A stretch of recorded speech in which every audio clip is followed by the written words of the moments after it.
I'm David Dinwoodie, Vice President of Leadership Solutions at the Center for Creative Leadership. CCL's mission is to advance the understanding, practice, and development of leadership for the benefit of society worldwide. With that in mind, we've developed this series on leadership, where I have the privilege to sit down with people who've distinguished themselves as outstanding leaders.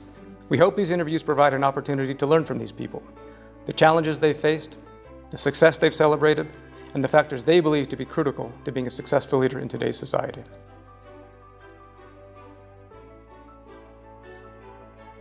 We're here today with Karen McNeil-Miller, previous president of the Kate B. Reynolds Charitable Trust, and presently the president and CEO of Colorado Health Foundation. Correct.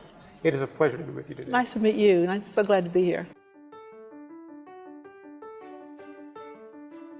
Well, the only variable in the leadership equation that any of us have control over is ourselves.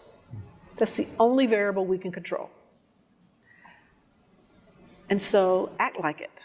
So get that one under control, whatever control needs to look like. Whether it's you need to be a better listener, you need to be a better strategist, you need to be a better communicator, you need to be a better delegator, whatever that is that you need to control in yourself or get control of, do that, because that's the only one you get to control. And then how can you use that thing, that vessel that you can control, how can you use that to try to influence all those external things, like other people, like industry, like decision makers, clients, customers. How do you do that? Because again, that's the only thing you control. So I would say, really do everything you can, ask everybody you can, and to get feedback about yourself. If you can be self-aware, and I mean really self-aware and reflective about your own behavior, you can go, that will help you a lot. I also think there are things you have to let go of as you move through your career. Some are more subtle and some are more obvious. So, the subtle, you have to give up being the expert. You have to give up being the star individual contributor. You have to give up wanting to be the star at all. You gotta shift to being, okay, my job is now to create stars. Right. And those are hard transitions to make. But I don't think you are successful until you can successfully make those transitions. So there are those inflection points in your career that require you to become something different that you have to be willing to do. And those are scary. But to be, I won't say fearless, but to not be afraid. If you figured out how to do the last thing, trust and believe that you'll figure out how to do the next thing. Right. I'd like to talk more about women of color in the workplace. And so what I would say to women of color, and my observation is this, we are over-mentored and under-sponsored. So a sponsor is somebody that uses their social capital, uses their reputational capital to your benefit. That will call somebody and say, you need to talk to Karen. That will call somebody and say, you need to check out this chick because she is something else. We don't have enough of that for women of color. And so I think that it is an obligation that everybody should have, women of color, men of color, majority men, should look to think about sponsorship as opposed to just mentorship. But I think women of color should look for, as part of their network, look for a sponsor. The sponsorship is critical.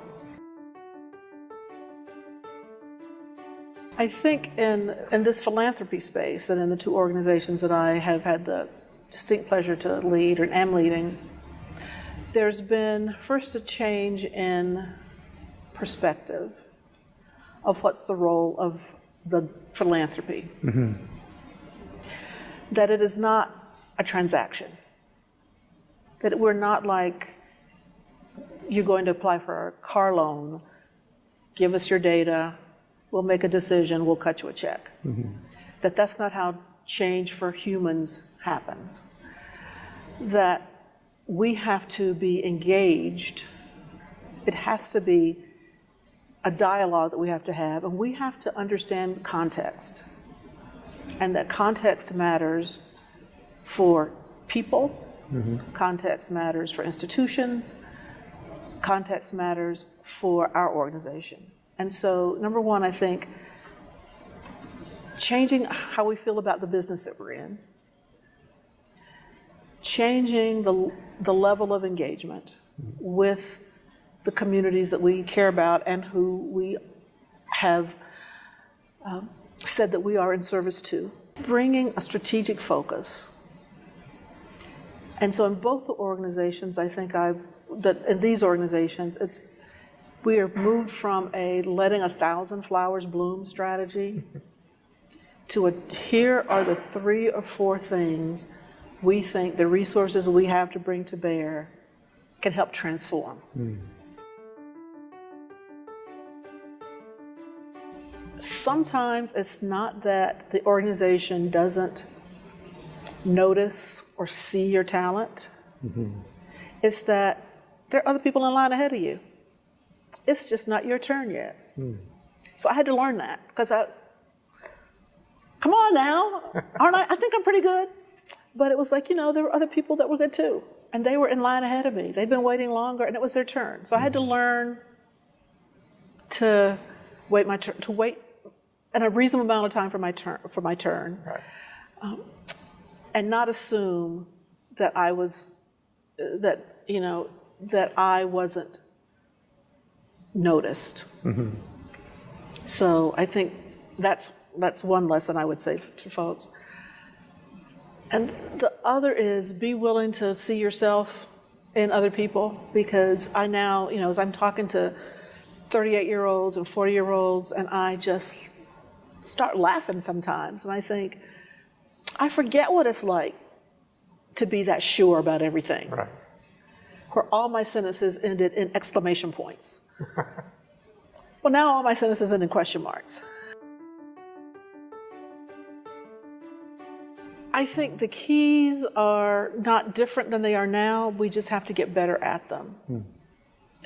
Intellectual nimbleness, strategic flexibility. I think in the next 2 to 3 years, and probably beyond that, but this notion of resilience and optimism. Yeah. I don't know that there's any work done or research done on the connection between those two, but I'm not sure you can have one without the other, or that there's some connection that if you have them both, it magnifies them both and makes them bigger. And so this notion that we will figure it out. We are optimistic. We are hopeful. And I'm not quite sure yet how we're going to get through it, but I know we will, because we got through the last 3 things.